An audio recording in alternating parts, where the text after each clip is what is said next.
सुंदरसा विषय आहे आणि तो विषय आहे सैतानाचा नियम.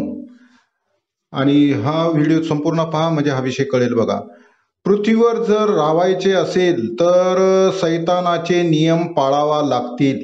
परमेश्वराचे नियम इथे चालणार नाहीत, कारण सैतानाचा पृथ्वीवर अधिकार आहे. जोपर्यंत पृथ्वी आहे तोपर्यंत त्याचा अधिकार असतो. बघा, एक वचन वाचतो, लोककृष्य वर्तमानाचा 4 अध्याय 6 वचन. आणि त्याला म्हटले, म्हणजे प्रभू येशू ख्रिस्ताला सैतानाने म्हटले, यावरचा सर्व अधिकार व याचे वैभव मी तुला देईन, कारण हे मला सोपून दिले आहे व माझ्या मनास येईल त्याला मी हे देतो, असं सैतानाने प्रभू येशू ख्रिस्ताला म्हटलेलं आहे. पृथ्वीवरचा सर्व अधिकार आजही सैतानाकडंच आहे. बघा, आता एक दुसरं वचन वाचू आपण. आता तुम्ही असे म्हणत असाल की प्रभू क्रूसावर गेला तेव्हा त्याच्याकडे पृथ्वीचा अधिकार आला. आता तेच वचन वाचून पाहू आपण. बघा, मत्तयाचा 28 अध्याय 18 वचन. तेव्हा येशू जवळ येऊन त्यांच्याशी बोलताना म्हणाला, स्वर्गात आणि पृथ्वीवर सर्व अधिकार मला दिलेला आहे, असं तो शिष्यांना सांगत होता. पण काय आहे माहितीये का, बघा, पृथ्वीची खरेदी झाली आहे, पण सैतानाने मालकी हक्क सोडलेला नाहीये. त्याने हक्क सोडला असता तर मानवांना मृत्यू आला नसता. पृथ्वी नष्ट केल्यावरच त्याचा हक्क सुटणार आहे. हे सत्य आहे. बघा, आपला हा तो विषय नाही, मुख्य विषयाकडे जाऊया आपण. मुख्य विषय काय आहे ते तो पाहू आपण. बघा, परमेश्वराचे वचन लोकांना सैतान पाळू देत नाही. कसं देत नाहीये वचन पहा. निर्गमाचा 12 अध्यायाचं 2 वचन, त्याच्यामध्ये हे म्हटलेले, हा महिना तुम्हाला आरंभीचा महिना व्हावा. आता इथूनच नवीन वर्षाला सुरुवात केलेली परमेश्वरानं. तुमचा हा वर्षाचा पहिला महिना व्हावा, म्हणजे नवीन वर्ष इथून चालू झालेलं आहे. म्हणजे परमेश्वरानं मोशेला सांगितलेलं आहे. बघा, हा महिना म्हणजे कोणता आहे, तर हा महिना म्हणजे अबीब महिना आहे. आणि आपल्याकडं चैत्र महिना येतो, मराठी महिना, व रोमन कॅलेंडरमध्ये मार्च महिना येतो. अबीब महिन्याची 1 तारीख म्हणजेच अमावस्या नंतरचा पहिला दिवस जो असतो, ती त्याची 1 तारीख असते. अमावस्या नंतरचा पहिला दिवस हा 1 तारीख असते. आणि त्यावेळेस सृष्टीमध्ये असा प्रकार दिसतो. अबीब महिन्याच्या 1 तारखेला 12 तासाचा दिवस व 12 तासाची रात्र असते. हे वर्षातून 2दा होत असतं. कधी होतं 21 मार्च व 23 सप्टेंबर या 2 दिवसात होत असतं. परंतु परमेश्वराने जे निवडलंय ते 21 मार्चच्या दरम्यान, म्हणजे अबीब महिना येतो बघा. आणि अबीब महिना हा मार्चमध्ये येतो, ते 1 तारखेपासून स्टार्ट होतं.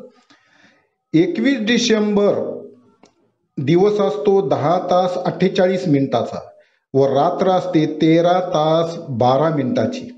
म्हणजे 1 जानेवारीला नवीन वर्ष पाळतो ना आपण, तर 1 जानेवारीला दिवस 11 तासाचा व रात्र 13 तासाची असते.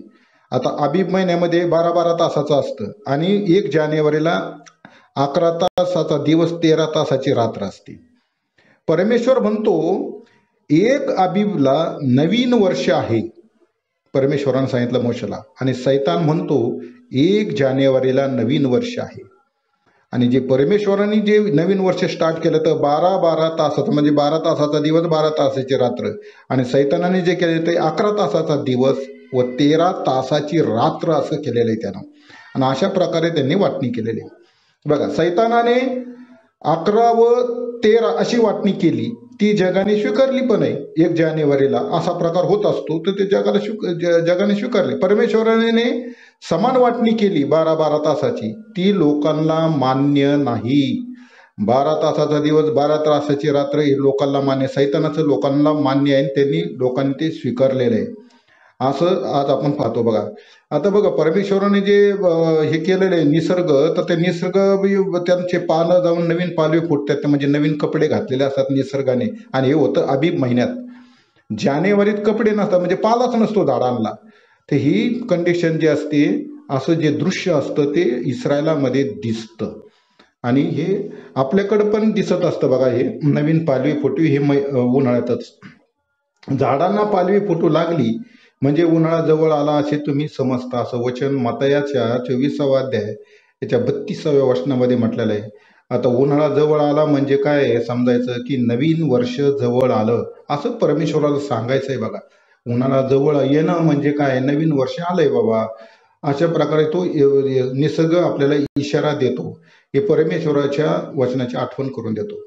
बघा, प्रभू येशू ख्रिस्त अबीब महिन्याच्या 10 तारखेला तो इस्रायल म्हणजे येरुसलेमेमध्ये त्यांनी प्रवेश केला होता गाडावर बसून, व 14 तारखेला म्हणजे अबीब महिन्याच्या 14 तारखेला क्रुसावर गेला होता. निर्गमाचा 12वा अध्याय 3 ते 6 हे वचन वाचले तर त्याच्यामध्ये आपल्याला हे कळून येईल की प्रभू येशू ख्रिस्त हा 10 तारखेला अबीब महिन्याच्या 10 तारखेला येरुसलेमेत आला आणि 14ला क्रुसावर गेलेला आहे. तर या महिन्यात तो क्रुसावर जाणार होता, म्हणून मोशेला अबीब महिना पाळण्यास सांगितले. पण इसवी सन 1582ला लोकांना हाताशी धरून सैतानाने 1 जानेवारी पाळण्यास सांगितले. उद्देश काय आहे? तर उद्देश हा आहे की माझ्या प्रभूचे नियम लोकांनी पाळू नये, हा त्याच्या पाठीमागचा उद्देश होता.